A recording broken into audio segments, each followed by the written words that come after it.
Hare Krishna, dear devotees. I would like to welcome you all for joining today for His Holiness Chandramauli Maharaj's daily online class. A very warm welcome to you all, and thank you all for joining today. Hare Krishna. Please accept my humble obeisances. All glories to Srila Prabhupada. Thank you. Haribol, glories to Hare Krishna Prabhupada. Maharaj, my humble obeisances to you. All Jai glories to Guru. Srila Prabhupada. Jai Dinanath Gaurangaji. Haribol. Hare Krishna.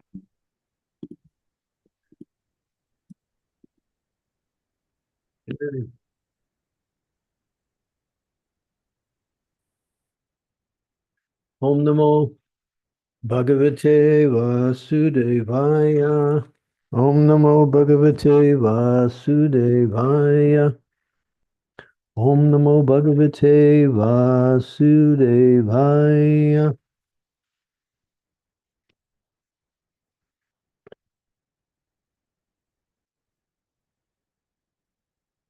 Dharmasya daksha duhitam. Dharmasya daksha duhitaya. Janista murtyam. Narayano Naraita Swatapapabhavaha Drisvamano Bhagavato Niyamavalopam Daivastva Anga Pitana Gatitum Nasekuhu. Translation. In order to exhibit his personal way of austerity and penances, he appeared in twin forms as Narayan and Nara in the womb of Murti, the wife of Dharma, and the daughter of Daksha. Celestial beauties, the companions of Cupid, went to try to break his vows, but they were unsuccessful, for they saw that many beauties like them were emanating from him, the personality of Godhead.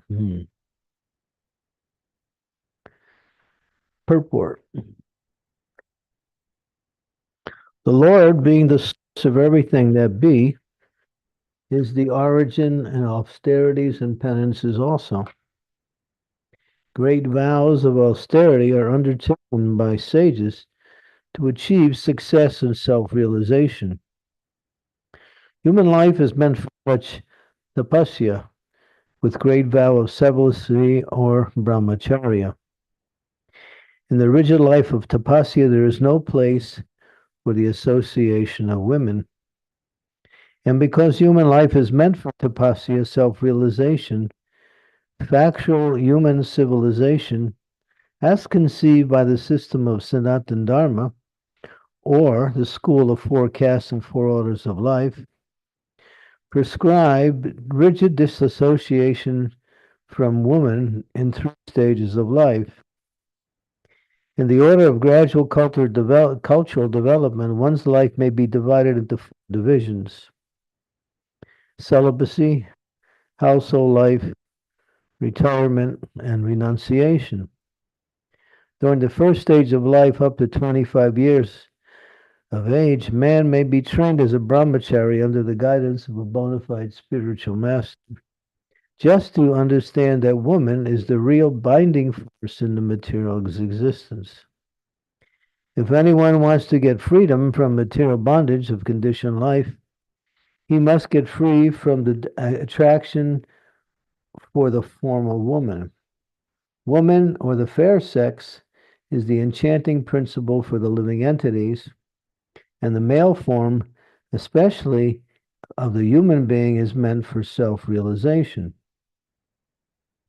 The whole world is moving under the spell of womanly attraction, and as soon as man becomes united with a woman, he at once becomes a victim of material bondage under a tight knot. The desires for lording it over a material world under the intoxication of a false sense of lordship specifically begin just after man's unification with a woman. The desires for acquiring a house, possessing land, having children, and becoming prominent in society, the affection for community and the place of birth, and the hankering for wealth, which are all like the phantasmagoria of illusionary dreams of life, encumber a human being and he is thus impeded in his progress towards self-realization, which is the real aim of life.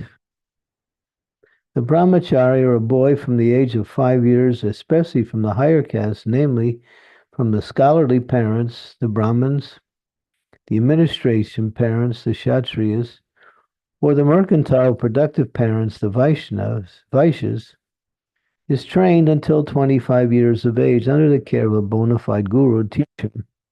And under strict observance of discipline, he comes to understand the values of life, along with taking specific training for livelihood. The brahmachari is then allowed to go home and enter household life and get married to a suitable woman.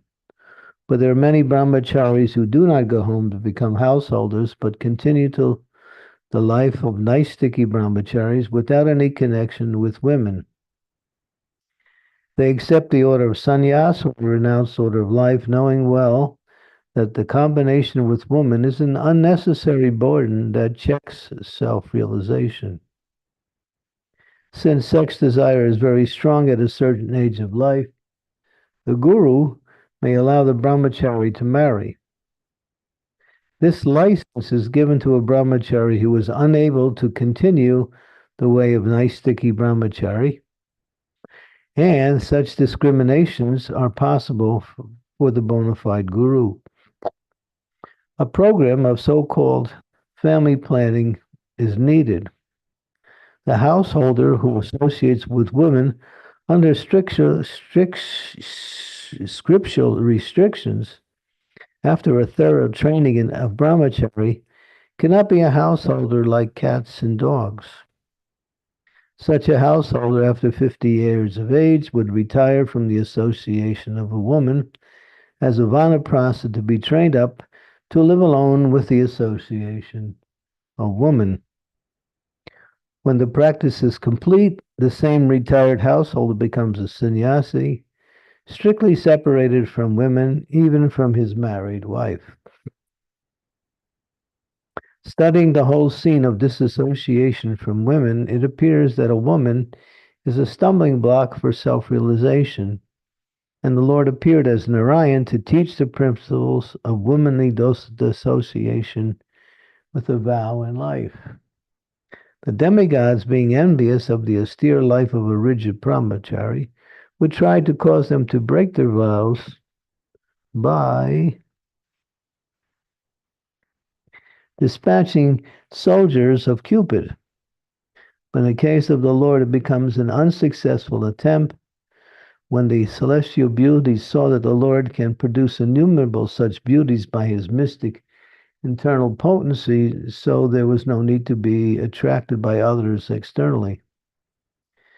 This is a common proverb that a confectioner is never attracted by sweetmeats. The confectioner, who is always maintaining or manufacturing sweetmeats, has very little desire to eat them. Similarly, the Lord, by his pleasure potential powers, can produce innumerable spiritual beauties and not be the least attracted by the false beauties of the material creation. One who does not know foolishly alleges that Lord Krishna enjoyed women in his Rasa Lila in Vrindavan, or with his 16,000 married wives at Dwarka.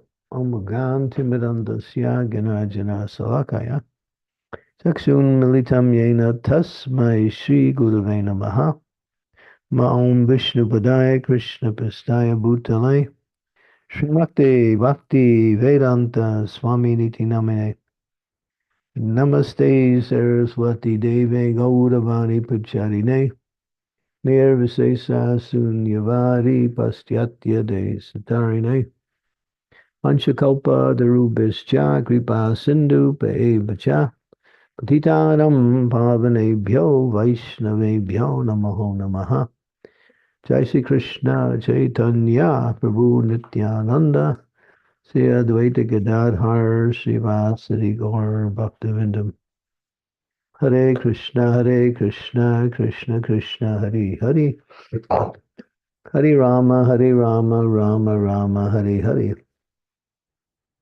The attraction between men and women is natural because that same attraction is there in Krishna. But in the spiritual world, it's natural and free from all types of inebrities, and it brings one to higher consciousness. In the material world, it diverts one's attention away from the real goal of life, self-realization. So one cannot avoid the association of the opposite sex because the whole world is made up of two genders in every species of life. And what is the purpose? For procreation of children, in order to bring them children into the world so they can become Krishna conscious. There's no other reason. And this attraction is there in order to inspire this procreation program, but nothing else, really. That is the only purpose. As Krishna says in the Bhagavad Gita, he says, Kamosmi Bharata Sabha. I am that sex life which is not contrary to religious principles. That means within marriage and for the procreation of children. But we see nowadays people are very loose in their behavior and they consider attraction to be a benefit. Whereas one who is understanding what is the nature of the material world, the material world is designed to attract the living entity away from self-realization, and the epitome of that attraction is the beauty of the opposite sex, which causes one to forget the actual goal of life and therefore make all arrangements for material sense gratification. Pumsam striya miti tuni bhava. Pumsam striya mituni bhava metan. Bayor itam irahanti ahor. Ahogriha kshetra sutapta vishayar janasamoham yam aham mameti. So this is spoken by the Supreme Lord himself, that the attachment between male and female is the basic misconception of material life. And based on this misconception, the hearts of the male and female get tied together, and then what do you have? You have home, children, land. As Prabhupada mentions in the purport, so many things follow, because as soon as you get entangled with the opposite sex, then there is so many material encumbrances that come along with it. But the best thing is to become Krishna conscious in any situation of life. So if a man cannot somehow or other remain without the association of a woman, then there is the principle of grihastha life. And that's concessionary, but it's there in order to allow for people to perform devotional service in a less favorable situation. It's less favorable because there is so many material responsibilities that come with that, which takes away one's time away from self-realization. Maintaining the family and dealing with all of the encumbrances that come by way of material activities. Material activities are not simply an activity. They have so many other connections to so many other activities. So the entanglement gets so deep that one can't even see their way out of it anymore. It's like falling into a well. So the best thing to do is to remain brahmachari. Now, the women might think, well, that's nice for the men, but what about us? What do we do? Generally, women have the tendency for children, and therefore the marriage is somewhat necessary. But we see that if all the men become brahmachari and all the women want to get married, there's a certain dichotomy that starts to manifest. How to facilitate both genders. Of course, there are women who do decide not to get married, And of course, there are women who, at the end of a certain age in life, distance themselves from the marriage and go to holy places to finish out their life worshiping the Supreme Lord in his deity form, and then focusing their attention fully on that, and then qualifying themselves to return to the spiritual world. So ultimately, we have to get attracted to Krishna.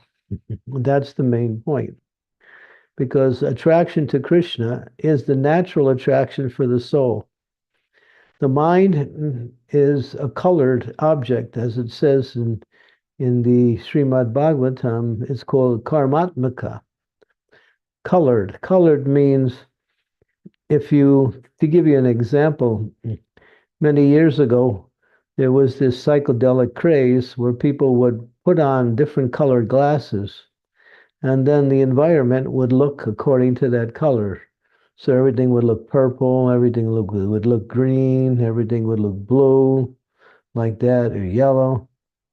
So the mind is like that. The mind is colored by material desires, and it sees the world according to that color. And therefore, it adopts a certain mindset in order to fulfill the desires based on that, uh, the objects of sense gratification. So the antidote for that is to color your glasses with the form of Krishna. In other words, try to see Krishna. Krishna's form is so beautiful and so attractive because he is the source of all beauty. All beauty emanates from him. That's one of his main qualities, is his beauty. It's the quality that seems to attract devotees more than any other quality, his transcendental beauty. And that inspires one to become more and more connected to Krishna. And one wants to learn more about one's relationship to Krishna. And then one hears more about Krishna and his activities in his different incarnations, especially his activities in Vrindavan with his intimate associates. And then one starts to absorb themselves in Krishna. And then the paleness or the glamour, we might say the glamour of the material world, starts to lose its attraction. Because its attraction is only there, but in connection with Krishna, it has no attraction. Because Krishna is all attractive. He is attractive to anyone, and everything you see within the material world that has some attraction is simply his energy anyway. It's all coming from him in the first place. So the idea is to get attracted to Krishna. Even if one is in household life and is married, has children, still one should not become overly attracted to one's husband or wife, because that brings a type of attachment that at the time of death, one will think of that object, and then, of course, one will get a birth accordingly. So one should, whatever ashram one is in, one should develop Krishna consciousness in such a way as that one gets attracted to Krishna by hearing about Krishna and also seeing the beautiful forms of Krishna. Krishna has so many transcendental manifestations of his forms, and they're all attractive in different ways for different types of persons, some more or some less, but that attractive feature is the nature of the Lord. He's trying to bring us back to the spiritual world, and therefore he uses his spiritual attractiveness as one of the means of getting us back. Just like one time Prabhupada was walking with his disciples on Venice Beach in near Los Angeles, California, and it was towards the evening time when the sun was going down over the horizon. And if you look out to Venice Beach, it's just a gigantic Pacific Ocean out there. You can only see ocean. And so the sun is coloring the sky as it goes down in its different, you know, uh, beautiful patterns. So one devotee said to Prabhupada, Prabhupada, just see how beautiful that is. And Prabhupada said, yes, that is also very beautiful, but you should see the artist, the one who makes that beauty. So he was reminding us that, yeah, there is the art and there's the artist. And the art may also have some attraction because it's coming from that artist. But ultimately, the artist is the supreme force of all things that are attractive, and he's way beyond all of the attractive features that he creates. So one cannot manifest any definition or any description of Krishna's beauty. It's not possible. People can try to describe it, poets can sing about it, they can write songs about it, people can imagine what it's like, but these are all fall short of the actual reality. If you were to see Krishna face to face, you wouldn't be able to maintain your consciousness. You would be overwhelmed with transcendental happiness and you'd lose consciousness. It's too, his beauty is beyond anything that we can. And anything in relationship to Krishna becomes beautiful. Just like devotees, they have a certain quality about them that is very attractive. What is that attractive quality of a devotee? Is that they're connected with Krishna in devotional service. And because they're connected with Krishna in devotional service, they emanate or emulate, more like emanate, some of Krishna's qualities also. Now, even if a person from a material point of view may not be very attractive, but when they become a devotee, automatically their attractiveness starts to manifest all the way, because that's Krishna. That's Krishna. So as soon as we connect with Krishna, all of our good qualities manifest, and especially that a quality of devotion to Krishna, which is the essence that brings about all of the other qualities of Krishna. But Krishna is so beautiful, he even tracks himself. There's one particular pastime, Krishna was in Dwarka, and he was walking in the palace, and the palace has these huge columns that are reflective. They're almost like mirrors. They are mirrors. So he walked past one pillar, and then as he got past, he stopped. And he thought, wow, who's that person? He is so beautiful. And then he went back to look and he realized that was him. So that's Krishna. He even tracks himself. Of course, we sometimes we try to do that too. We look in the mirror and think, oh, today's a good day. I look better than I did yesterday. So, tomorrow I'll probably look worse, but anyway, that's another thing. So yeah, but we shouldn't try to get attracted to ourselves or to attracted to anything of this material world, because that attraction is ephemeral. It's superficial. It's a cloud. What makes the soul attracted to something is that it has some connection with Krishna. Just like we get attracted to a beautiful girl, or a girl gets attracted to a very attractive man. But if there's no life in that body, there's no attraction. So what gives it life? The presence of the soul.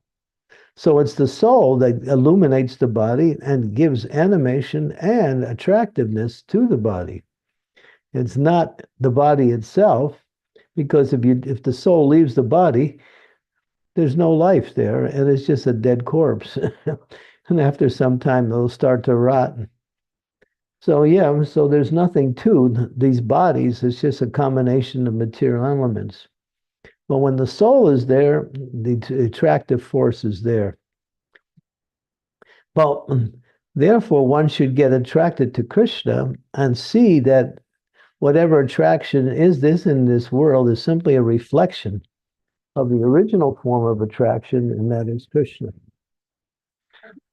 And therefore, why should one settle for anything less than Krishna? Because life means to go for the best.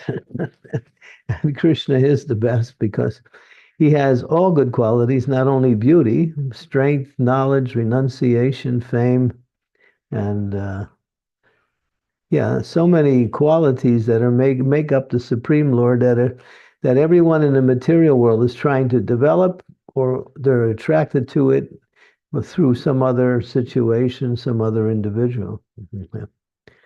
So yeah, in order to get free from this attraction to the association of the opposite sex, one has to perform austerities.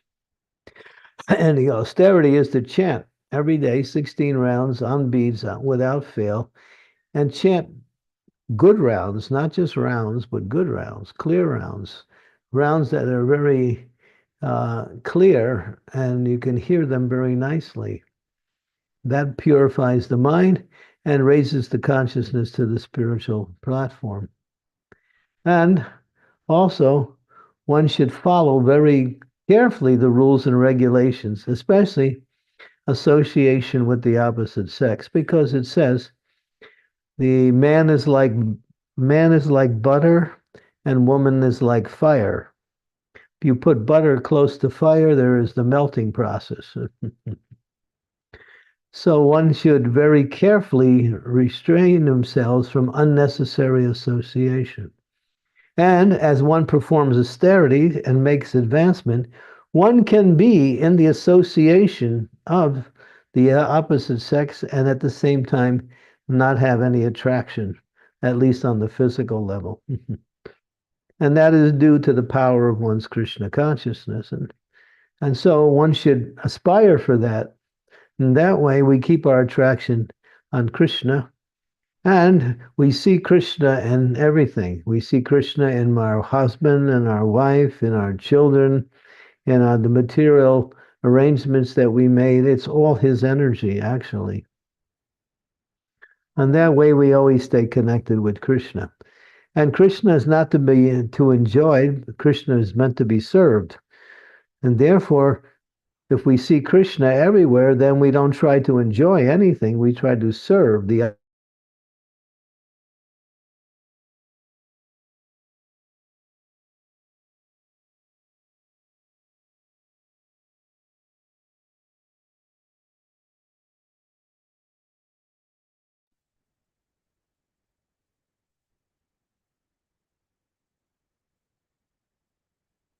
Hare Krishna, dear devotees.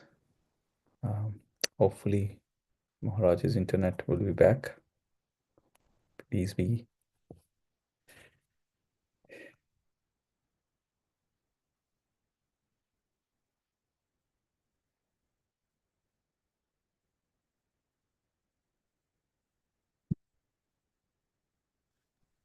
Any questions or comments? We can open it up for discussion.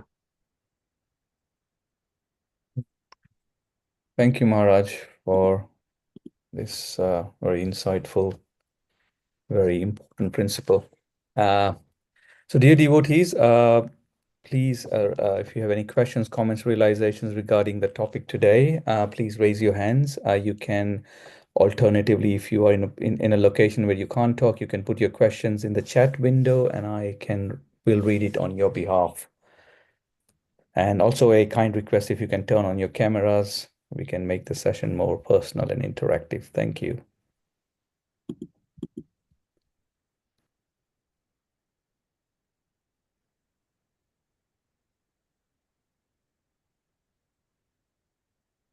Maharaj, I was just going to ask you, probably on not on the association of women, but something that was in the verse. You were saying that the three sections of the society are supposed to be trained in the Gurukul by the Guru, the Brahman, the Kshatriyas, and the Vaishyas. But what about the Shudras, Maharaj? How are they trained? Because they were not sent to the Gurukul, so how would their training happen then? Their training is just engaged in devotional service because they assist the other three in different activities.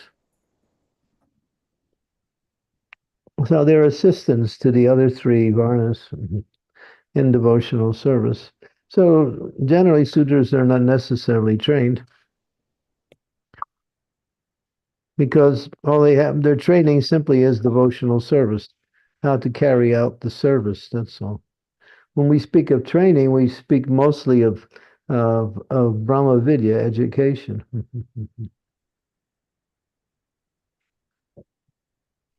That's the Vedic culture. Nowadays, of course, in Krishna consciousness, everyone is a Vaishnava. It doesn't matter what service you're doing. You're not categorized according to the service. You're categorized as a Vaishnava. So everyone is receiving training. Everyone is receiving education.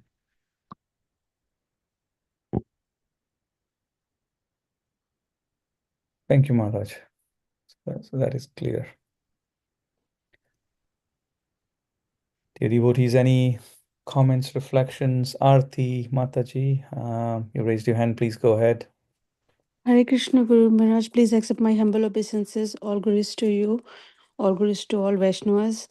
Guru Maharaj, my question was like, when a lower caste woman or man marries to a higher caste, or a higher caste goes to a lower caste, does it affects the training? Like a Brahmin marries to a Vaishnava, so does it will affect the Brahmin's training? It could, because there is a difference in nature.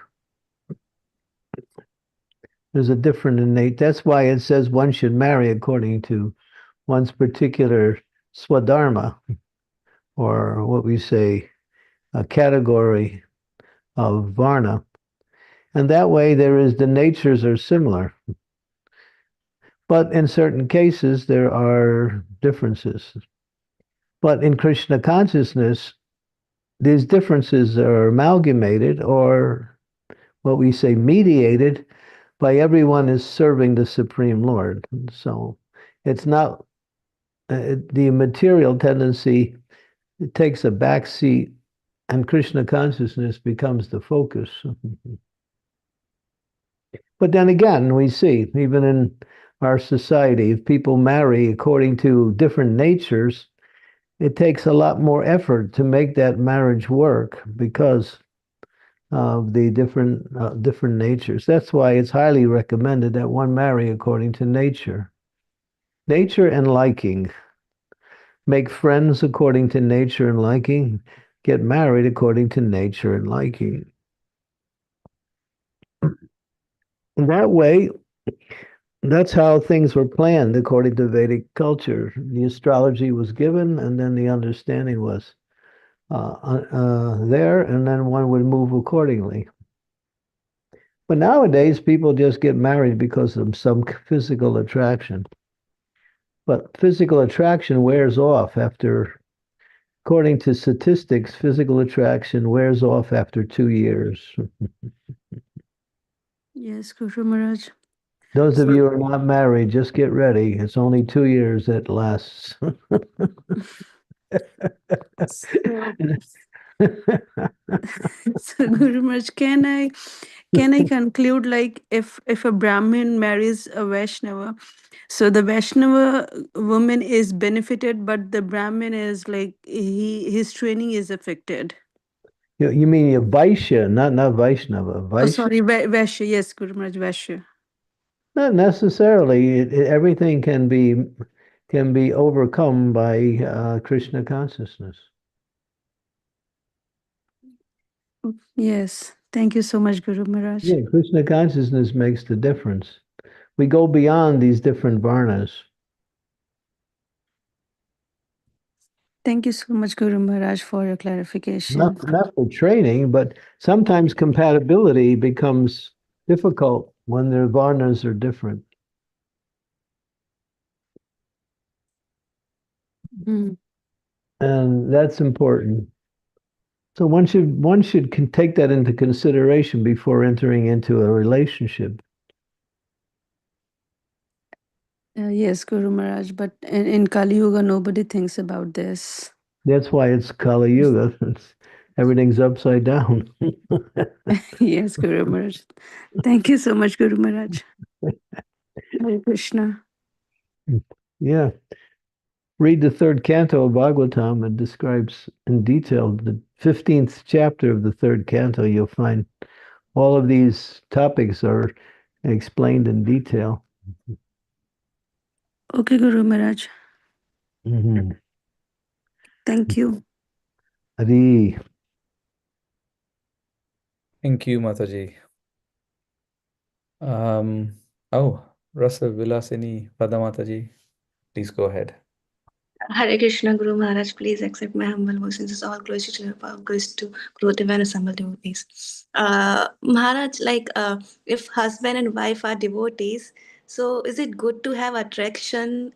Because as we heard, like that, husband and wife, they are one soul.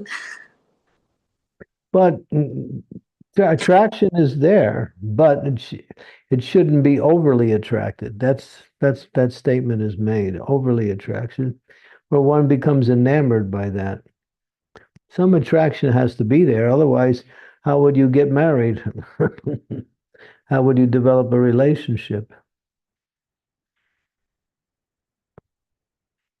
But overly attractive, then one will become diverted from Krishna consciousness if there's too much attraction. The story of Ramanujacharya and one very wealthy man and his beautiful wife. It's a beautiful story. It's a long story where this one man, he was quite wealthy and he had a very beautiful wife. And she had most enchanting eyes. Her eyes were so beautiful. He couldn't stop looking at her. Anytime he was with her, all he would do was look at her eyes. That's all. He wouldn't see anything else. So he came to one festival that was there by Ramanujacharya. And he was there and he was looking at his wife, and the brahmacharis were getting disturbed. And they went to Ramanuja and said, this guy's there. It's all he does is look at his wife. So Ramanuja came to him and he talked to him. And then he said to Ramanuja, just take a look. Will you see anything more beautiful than these eyes? He even said it to Ramanujacharya. Ramanujacharya said, well, if I can show you something even more beautiful, would you give up this other beauty and look at that? He said, there's nothing more beautiful. And then Ramanujacharya said, all right, but I can show you. Were you willing to try? He said, all right. So he took him in front of Vadaraj, the beautiful Vishnu deity. And when he saw the beautiful form of Vadaraj, and along with his transcendental beautiful eyes, he couldn't stop looking.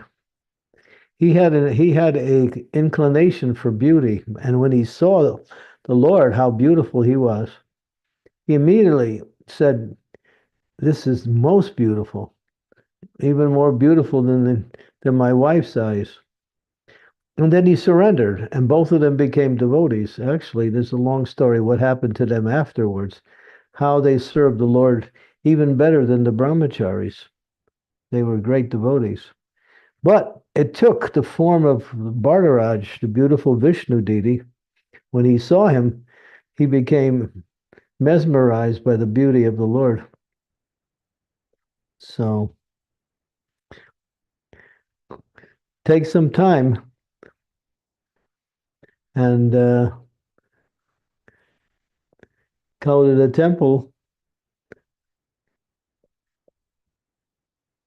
and study the beauty of the Lord. You don't have to study it. All you have to do is look at it. You're in Farmington Hills. The deities there are quite attractive, very attractive. And they're super attractive. But in household life, there has to be some attraction. Otherwise, what's the use of the relationship if there's no attraction?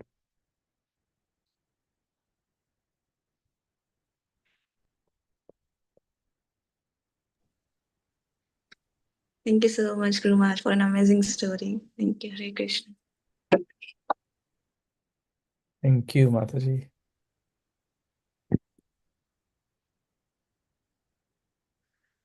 Any other questions, comments? Maharaj, why does the devotees think about a question? Contemplate on the topic. I am I tend to get confused with Narayan Rishi and Arjuna and Krishna, because I've heard in lectures that they're referred to as Arjuna and Krishna. So Maharaj, if you can shed some more light on that Narayan Rishi, that would be helpful, Maharaj. What's the question? I've heard in some lectures and some comments that Narayan Rishi are representation of Arjuna and Krishna. I don't know whether that is correct or not, but I've heard it. I don't know where I've heard it, but probably in some lectures somewhere. But is this true? And if so, how come? I also heard it too, but in some places it doesn't mention that. Okay. Like in this situation here, it doesn't mention it. I also heard that too.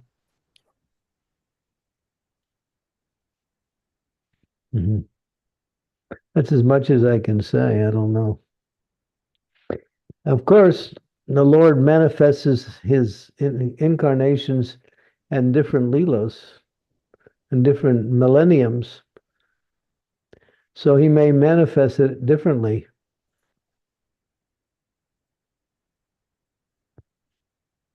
Okay, Maharaj. Thank you. That's possible.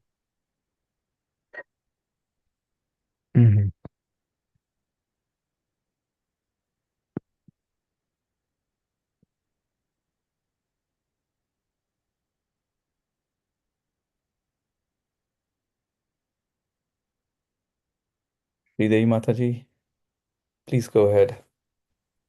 Thank you, Dinanath. Dear Maharaj, please accept my humble obeisances. All glories to Srila Prabhupada. Maharaj, as you were explaining this topic and explaining about the attraction, which is the binding force in this material world, and the importance of getting attracted to Krishna, I was thinking that if young couples could get all this training right from the very beginning of their marriage, then there is good chance of the marriage being successful, as well as both parties being satisfied in the marriage, because now they're not looking to the other as the all in all, because they understand that that's also just another human being, and focusing on their relationship with Krishna, even as they're carrying out their household duties. So this knowledge is very important to give to the young people embarking on matrimony, isn't it? Yeah, for sure. There should be preliminary training before entering into any of the ashrams.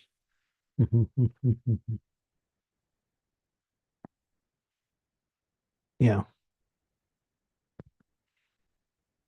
Nowadays, people don't, they just,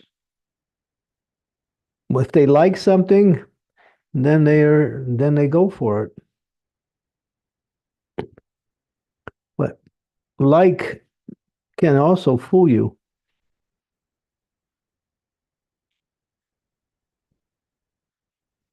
So training is required for any of the ashrams. Basic training is brahmacharya. If one is sufficiently trained in brahmacharya, then even if he decides to get married, he will be able to fulfill the needs of the ashram easily without becoming overwhelmed because of his brahmachari training. Training is required.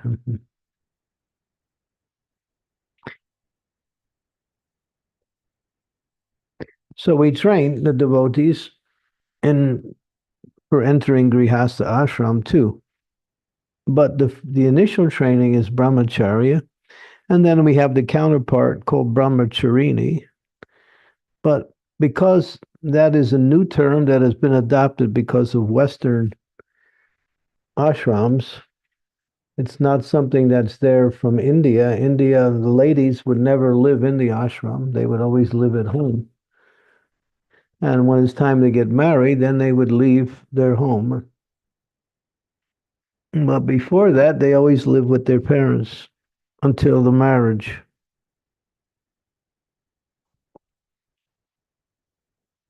Nowadays, you have a different lifestyle where people are loose on all levels, and women have a tendency to be lost nowadays. They don't know what they want, and they know what they want to avoid, but they don't know what they want. That's the problem.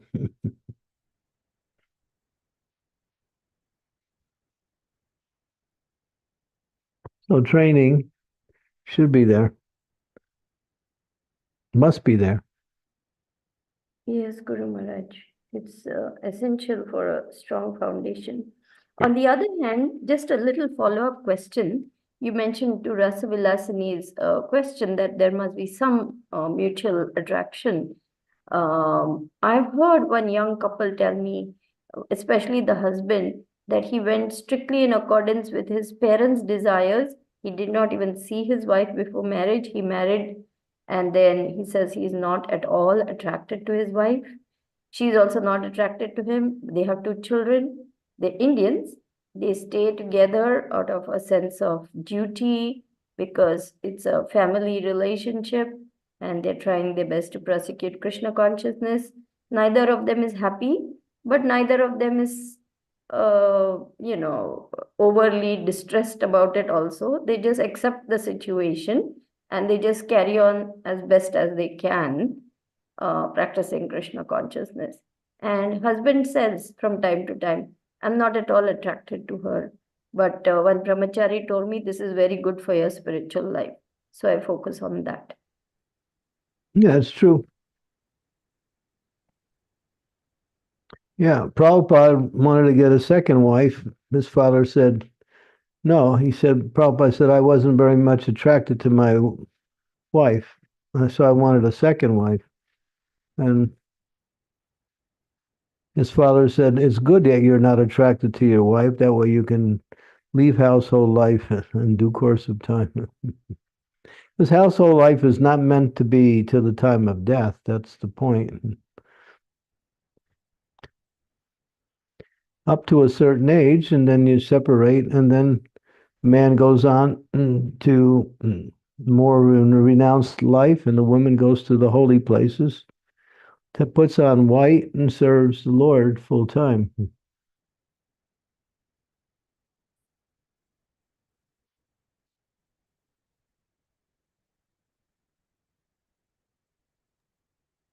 So this ancient practice of arranged marriage, where the roles were defined, the responsibilities were defined, there was a strong sense of duty, has much more stability than, mutual attraction and then waning off and then breaking up.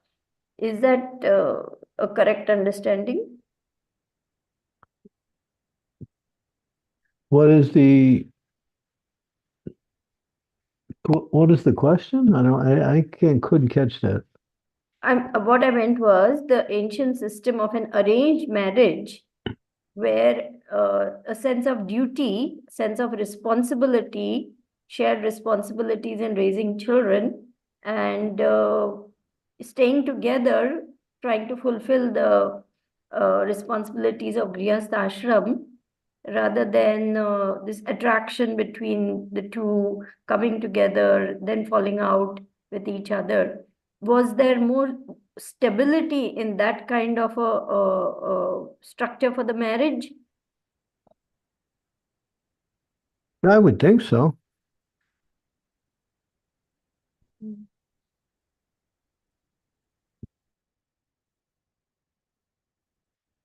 Everything depends on responsibility, and unless you know your responsibility, the relationship will start to get weak. The man has a responsibility, the woman has a responsibility. They have to fulfill that responsibility in the roles that they play in the marriage.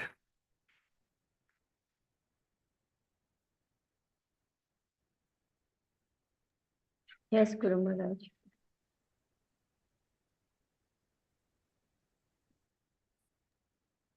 Ilpesh Prabhu, please go ahead and ask your question. Thank you. Thank you, Prabhuji. Hare Krishna Guru Maharaj, please accept my humble obeisances. All glories to Srila Prabhupada, all glories to the assembled devotees. Guru Maharaj, in ancient times, why would the rishis marry if they were so highly elevated? What was their need to marry? Not all rishis are brahmacharis. Some of them are grihastas. Yeah, there's many that were grihastas also. We have, let's see, where some of the rishis who were grihastas. Sanaka Rishi, I think. So many. I can't think of the names offhand. A rishi can be a rishi, just like in our society, we have spiritual masters, can be either brahmachari, grihasta, or sannyas. But the principle is detachment.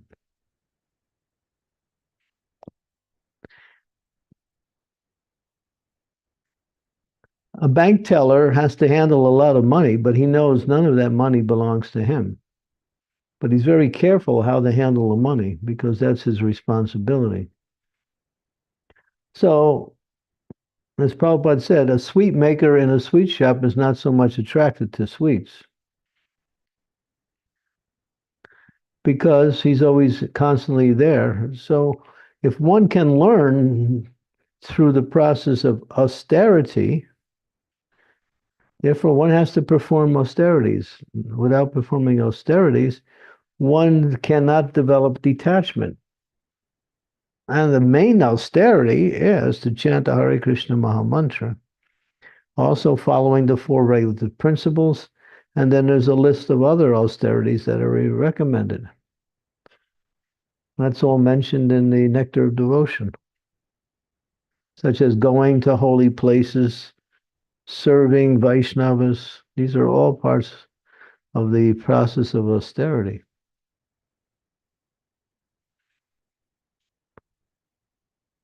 And this brings about detachment and attachment. Austerity brings attachment to higher consciousness and to Krishna consciousness, and detachment from the material, ephemeral objects of this world.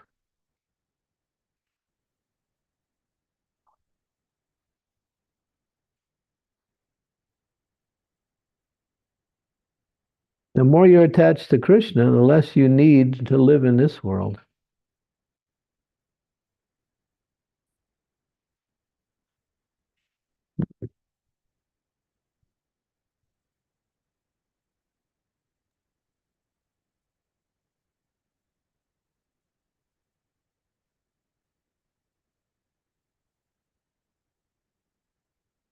Thank you, Maharaj.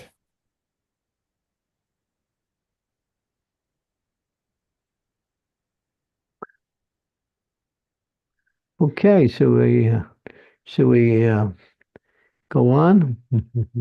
We have Rasavilasini Radha Mataji just raised a hand. So, yeah, Mataji, please go ahead. Ask your question. Hare Krishna, Guru Maharaj. Guru Maharaj, as I heard, if we are knowledgeable, so we can become free from Maya. So at that point, just as we become knowledgeable, attraction will start to decrease. Yeah, because knowledge is enlightenment in towards the actual goal of life. Yeah. It's like what is it? The basic knowledge is I'm not this body, I'm spirit soul. So that helps you bring detachment from material activities. Higher knowledge is the knowledge that you need in order to perform devotional service. Higher than that, the knowledge of Krishna. What is the nature of Krishna? His activities, his associates. So there's different levels of knowledge, but the basic knowledge is the difference between matter and spirit, or the difference between the body and the soul, the difference between what is temporary and what is what we say eternal.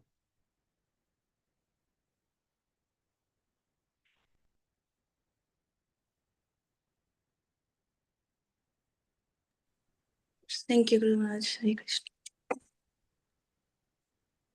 Thank you, Mataji.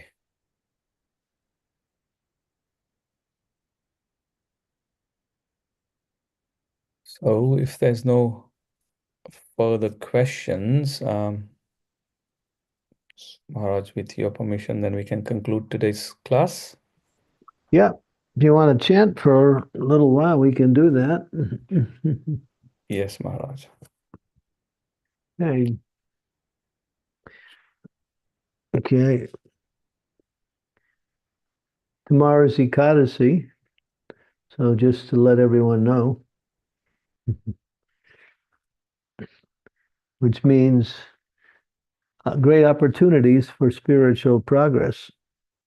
By detaching ourselves from our ordinary activities and attaching ourselves more to hearing and chanting the glories of the Lord. Jai Sri Krishna, Chaitanya Prabhu Nityananda Sri Advaita Gadadhar Sivasadi Gaur Bhaktivinoda Hare Krishna, Krishna Krishna, Hare Hare. Hare Rama, Rama Rama, Hare Hare. Hare Krishna, Krishna Krishna. Hare Rama, Rama. Hare Krishna, Krishna. Krishna Krishna, Hare Rama, Rama Rama, Hare Hare.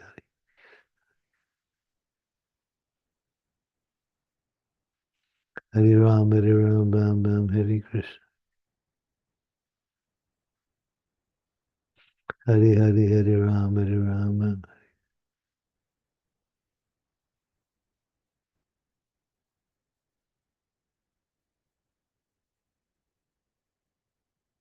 Hare Krishna, Krishna Krishna, Hare Hare. Hare Rama, Rama, Hare Hare Krishna, Krishna Krishna. Hare Rama, Rama, Hare Hare. Hare Krishna, Krishna Krishna, Hare Hare. Hare Rama, Rama, Hare Krishna, Krishna. Hare Rama, Hare Krishna.